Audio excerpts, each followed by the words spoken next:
Salut à toutes et à tous et merci de nous accueillir chez vous ñu am mbégte di ànd ak yéen ci seen jotaay ci seen chaîne Promo Média yéen a ngi ci seen émission jàngat ci kaw jàngat avec un immense plaisir la ñuy toogaatee fii ni ñu koy defee rek saa su nekk tey jii di jeudi yamoo ak 10 avril 2025 ginnaaw ba 11h jotee ba toftal ci 52 minutes ñi ngi amaat mbégte beneen yoon ñëwaat ci jotaay bi nga xamante ni maa ko diggante ak yéen suñu ay internautes vous êtes très nombreux à nous suivre depuis un bon bout de temps ñi ngi leen ci remercier bu baax a baax a baax les nouveaux ñi ngi leen di wax tam bon arrivé les anciens vous êtes très appréciés di leen di demander encore une fois de plus ngeen gën rek di abonner mais aussi di gën di def seen ay commentaires di partager les vidéos ngir jotaay bi gën a mën a yaatu comme ni ñu koy waxee rek jàngat ci kaw jàngat ginnaaw nit ku nekk am nga sa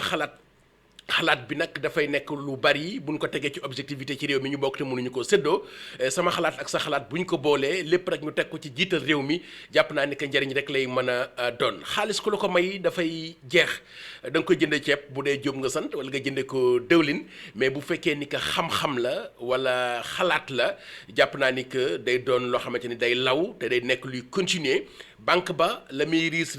la nga fa am ca xaalis jàpp naa ne que du xaalis waaye lay gën di koom-koom ci yow wala gën a nekk alal ci yow mooy xam-xam bu bees bi ngay am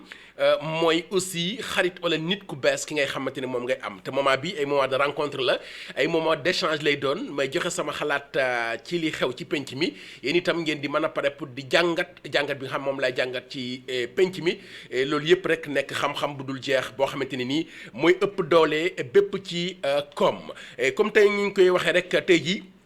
ci jeudi bi dañoo fas yéene rek waxtaanee benn mbir wala boog ba ñaar mooy tey jii ñëpp xamoon na ni que le premier ministre Ousmane Sonko dafa amoon yéene comme ni mu ko diggee woon te loolu nekk rupture te bokkoon ci li nga xamante ni bëriwul lu ñu ko daan gis dans le passé mooy maanaam bu toogee ab diir rek dafay ñëw ci assemblée nationale bi ak ministres yi bu ñu ñëwee mën a permettre ña nekk ca pencum ndaw réew mi te taxaw fa la leen fa taxawal moom mooy yónni bu leen askan bi yónni ngir ñu mën a jàkkaarloo ak ñoom mën a waxtaan di ko poser des questions mu di leen di tontu waaye ba mu demee ba ci biir. ñu gis ni que am na kilifa gu mag gu fi bàyyeekoo mu nekk xalif général des Layènes ñuy profité ci suñu antenne ñu itam di ko ñaanal yàlla borom bi subhaanahu wa taala jéggal ko ay rëq-rëqam yàlla borom bi subhaanahu wa taala yóbbu ko ci àjjanay firdawsi yi ñuy compatir ak la communauté Layène loolu tam en tant que sénégalais en tant que aussi ki nga xamante ni am na responsabilité ci réew mi moom Ousmane Sonko mu daal di wax ni mënuñoo am ñàkk bu ñu toll. Ci réew mi ñuy pare pour di waxtaan ci lu jëm ci wàllu politique ndax ñëpp xam na ni que assemblée nationale dafa nekk un lieu par excellence bu nga xamante ni nii dañ ci dérouler la politique gouvernementale waaye itam waxtaan ci politique rek lay doon te nee na nag mënuñoo nekk ci dey ñuy dem di waxtaan ci wàllu politique loolu moom moo tax ñu daal di rek décider pour daal di koy yóbbu ba beneen bés muy maanaam altine bii ñu jëm waaye opposition bi tam ñoom dañoo décider wax ni que dañoo pare woon pour boycotter ko ndax lan nee nañ Ousmane Sonko amul respect ci ñoom bu ñëwee day pare pour di def ay jugement de valeur jëmale ko ci ñoom te mu nekk lu nga xamante ni daanaka bu ngeen dégloo waxtaan bi ak ñin ci fas yéene àndal dinañ ko dajji sànni ci àll ba ndax wax naa la léegi rek à l'entame de mes propos ni assemblée nationale ñuy wax ni que c'est le lieu par excellence bu nga xamante ni nii ci àdduna bi yëpp fépp fu jëm ci wàllu xëccoo ci politique wala tam ay joxante ay kaddu ay défendre sa position ku nekk di mën a pare pour di wax sa xalaat parfois bu fekkee am na ay questions techniques mën nañ ko tontu techniquement mais am na ki tam aussi ay questions politique bu ñëwee da ngay def une réponse politique waaye nag mënoo nekk ci kanam ñu poser la une question politique su fekkee ni que répondre nga ak une réponse politique ñii di wax ni kat warul man di mel ni luy xaawi sutura kii wala kee wala kee wala kee c'est mitigé ku nekk joxe nga ci sa xalaat dinañ ci teewlu ki nga xamante ni moom mooy Moussa Ndoye Bane moom mi nga xamante ni nii dina ñëw wax ci waa APR aussi li nga xamante ni nii moom mooy taxawaay bi ñu am ci réew mi waaye loxo Macky Sall bi nga xamante ni nii mi ngi ci réew mi ba léegi ci benn quotidien wala bokk benn site internet bu ñuy wax Confidentiel Afrique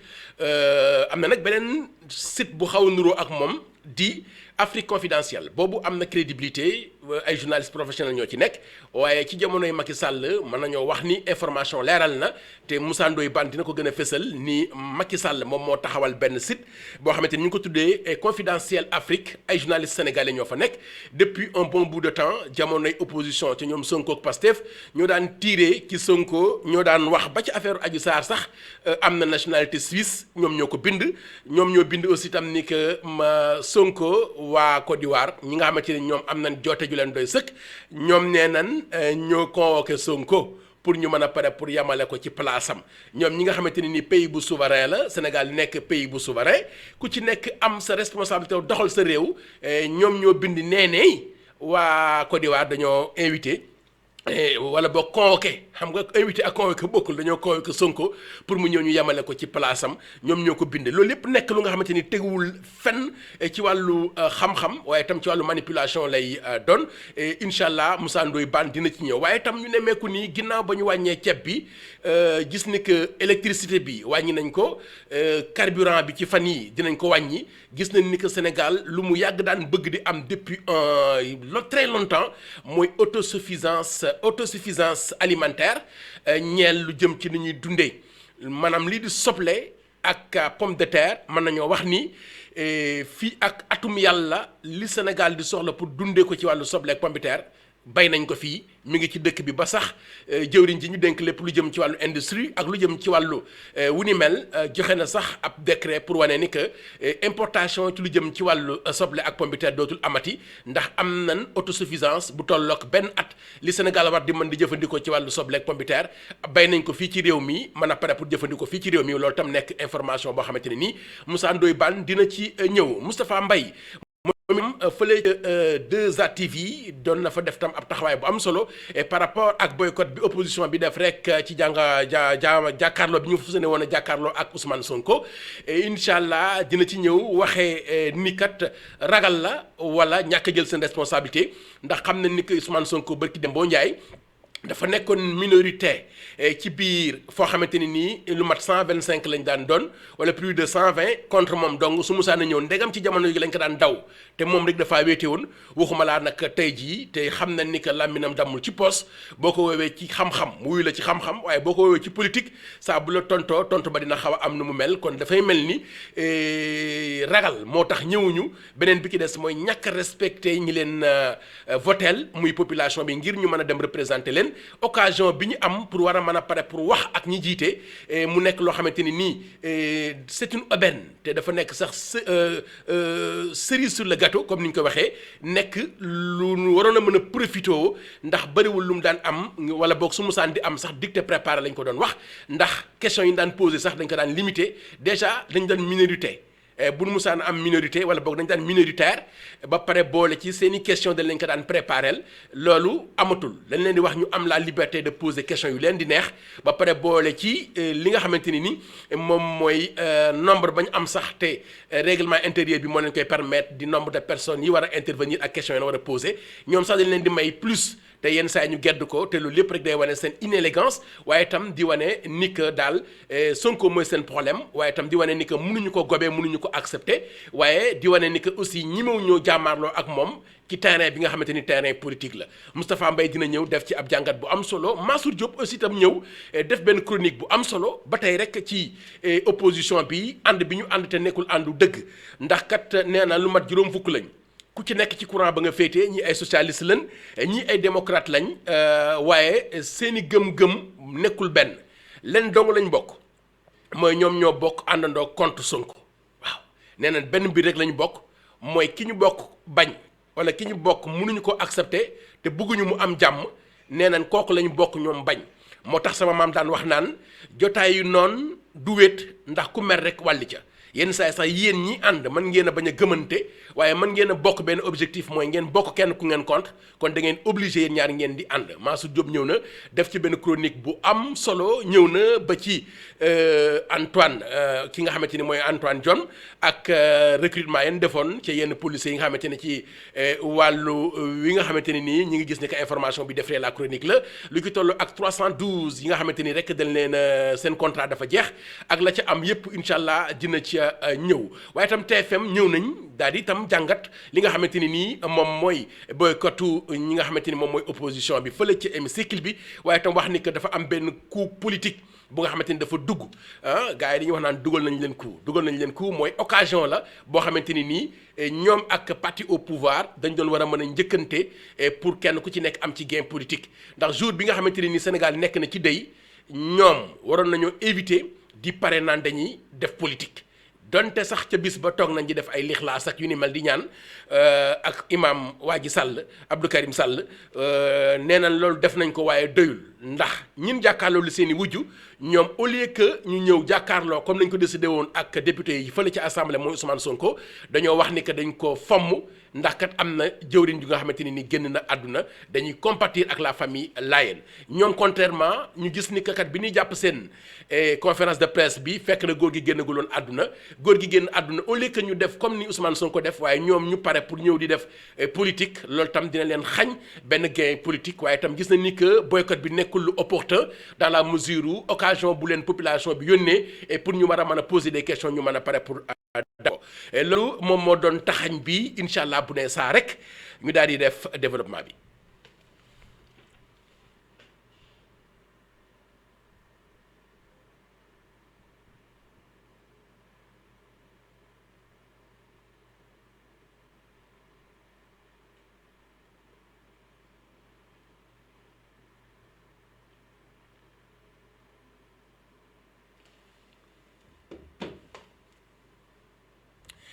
jërë ngeen jëf ci seetaan bi ak teewlu bi ngeen di teewlu seen chaîne Promo Média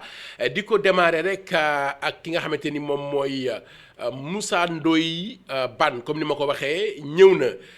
indi manipulation bi nga xamante ni moom moo am ci quotidien bi ñuy tuddee Confidence Afrique te Macky Sall nekk ca gannaaw ñu nekk ñi nga xamante ni ña ngay sos toujours waaye tam ñëwaat ci li nga xamante ni nag mooy boycott bi opposition bi boycotté lépp rek tegu ci ak ragal waaye tam bañ a respecté li nga xamante ni moom la suñu sociologie wu réew ak réalité di respecté suñu ay këru diine ñeel génn àdduna kilifa ga nekk fële ci suñu mbokku laayee ni kon Moussa Ndoye Bane rek la ñu daal di teewlu léegi daal di ñëwaat ci li nga xamante ne nii moo ci des. Sénégal pour ñoom lépp politique la premier ministre Ousmane Sonko dafay wax ni que ni dem bi mu waroon dem suba assemblée nationale daf koy annulé ba le 14 lundi ndax dëj bi nga xamante ni Sénégal du ko am muy génn ko àdduna xalifa général des Layènes mu ni dañ koy pousse ba le 14 dëj boobu tax na dañuy pousse gise bi ñu waroon def assemblée nationale. Abdoul Mbow député yi nga xamante ni ñoo nekk ci opposition bi dajaloo def conférence de presse Abdoul Mbow di naqarlu loolu vidéo bi dina viral Abdoul Mbow di naqarlu annulé bi nga xamante ne annulé na premier ministre annulé na ko dem gi mu war a dem assemblée nationale suba ndax dëju bi Layène yi am Sénégal gépp di ko naqarlu Abdoul Mbow di naqarlu annulation boobu noonu nee na parce que respecté wuñu règlement intérieur assemblée nationale waruñu ko woon annulé te cause bi ñëpp xam ko muy dese xalif général bu Layène mais loolu dafa doy waar quoi c'est-à-dire ñoom politique mais nag waruñu bett ci waa APR ndaxte seen njiit moo waxoon ni les marabouts sont des citoyens ordinaires donc bu premier ministre taxawee annulé dem gi waroon dem assemblée nationale ndax dëj bi ñoom ñu koy naqaru loolu waru bett kenn ndax Macky Sall moo taxaw mu ni les marabouts sont des citoyens ordinaires donc lii dafa doy waar quoi. Afrique confidentielle encore une fois Afrique confidentielle ñu bëri di ma ko yónnee te Afrique confidentielle site la boo xamante ni Macky Sall moo ko créé boobu jógegul ci nguur gi boobu dafa am confidentielle Afrique am Afrique confidentielle Afrique site bu ñu respecté la. Afrique confidentielle ay sénégalais ñoo ci ne ay journalistes sénégalais yu kenn xamul ñoom ñooy bind ay article depuis Macky Sall mi ngi fi di xalamal Macky Sall lu ne ñu ko yàq Ousmane Sonko ñoom ñooy def montage audio yooyu ñoom ñoo wax ci Adji Sarr que dañ ko def dafa nekk citoyen suisse te du dëgg ay fen la du dëgg loolu dara amu ci Adji Sarr amul amul dara ku xamul Suisse rek wala xamul Europe mooy taxaw naa Adji Sarr nekk na citoyen suisse loolu du dëgg amul ñu ni Ousmane Sonko dañ ko convoqué Côte d'Ivoire ndax crise bi am confidentiel de bële ay journalistes Sénégal ñu crise politique Ouattara convoqué Ousmane Sonko à Abidjan du dëgg ay kàcc la dara amu ci du dëgg Ousmane Sonko visite lay dem Côte d'Ivoire normalement comme ni mu ko defee Mauritanie def ko ci yeneen dëkk noonu lay demee Côte d'Ivoire Sénégal maanaam Alassane Ouattara balaa moo convoqué Ousmane Sonko la jënti crise politique bi am Côte d'Ivoire ba pare Sénégal ban crise politique moo fi am ay caaxaan la ay kàcc la encore une fois venant de Confidentiel Afrique temps yii ñoo fi modifié woon voix au journaliste RFI wax ni ci rapport bi ba waa RFI def communiqué weddi ko ñoom ñoo fi waxoon ci affaire journal commissaire nu ko sax général Kandé ñoom la woon encore une fois dem leen xool seen site lépp lu ñu bind ci Ousmane Sonko depuis bi ñu nekkee ci nguur gi opposition ba léegi lépp ay kàcc la ñoo kàccaat kàcc yi ñoo wax que ni Ousmane que ni Adji Sarr encore une fois dafa am citoyen suisse la moo wax leen encore une fois fii du dëgg ay kàcc la dara am ci Confidentiel Afrique journal la boo xam te ni Macky Sall ak i nitam ñoo nekk ci ginnaaw depuis bi mu nekkee ci nguur gi nag ba léegi. donc rapport Cour des comptes bi jox nañ ko procureur bi donc ki nga xam ne moo jiite Cour des comptes tey wax na nga gis ne waa FMI aussi loolu la ñuy xaar que ni ay poursuite am ci ñu leeral parce que ñoom bu ñu dugalee seen xaalis fenn wala ñu def ci dara di liggéey ak ay dëkk bu dara amee dañuy bëgg moom ay poursuite lépp leer donc ñoom dañ ko doon demandé te incha allah yàggatul dara képp koo xam te ne taqe nga ci rapport bi di nga leeral loolu yàggatul parce que FMI loolu dañ koy xaar ki nga xam ne moom la FMI yónnee woon fan yii wax na ko nee na ñi ngi xaar d'éventuelle poursuite ci lii nga xam te ni moom la rapport bi wax te nii jox nañ ko procureur te du yàgg dara poursuite yi dina ko. am na loo xam ne gis ba kenn wax ci quoi mooy lu jëm ci pomme de terre bi ak soble bi mais Sénégal li ñu produire ren ci pomme de terre ak soble maanaam ministre bi nee na ci boppam Sénégal dootul maanaam at mi ba at mi jeex Sénégal dootul importer ci soble ak pomme de terre jeex na maanaam à l'espace de même pas un an nguur gi réussir nañu Sénégal autosuffisant en pomme de terre et en soble maanaam un an nguur gi réussir nañ loo xam te ni ay at nguur fi nekkoon réussir nañ ko ci un an ndax lan dañoo teel a joxe jiw bu doy teel a joxe engrais bu doy subventionné carburant bi nga xam te ni moom la baykat yi di utiliser moo tax ñu am rendement ba pare yàlla dimbal leen ñu am climat bu baax ren yàlla moo tax ñu am résultat bi donc fi mu toll nii présentement ba at bi di jeex li ñu doon maanaam li ñu produit ci pomme de terre dafa doubler li nga xam te ni moom la Sénégalais yi di utiliser par at li ñu produit doublé na ko man li nga xam Sénégal bu da doon utiliser 100 francs ci at mi instant bi 200 francs li ñu produit ci pomme de terre ëpp na 200 francs donc moo tax importation yi dañ koy arrêté ba écoulé li nekk ci réew mi te loolu maanaam Sénégal autosuffisant en pomme de terre en soble te li ko waral mooy liggéey bi nga xam te ni ministre de l'agriculture da koo liggéey ak ministre de l'industrie démb la ko expliqué que ni Sénégal li ñu liggéey romb na li nga xam te ni moom la ñu utiliser par at donc loolu rek ci un an Sénégal autosuffisant la te bu ñu góorgóorlu d'ici suupa ak li ñu war a def ni ci agriculture Sénégal dootul jéggaaneeti dara.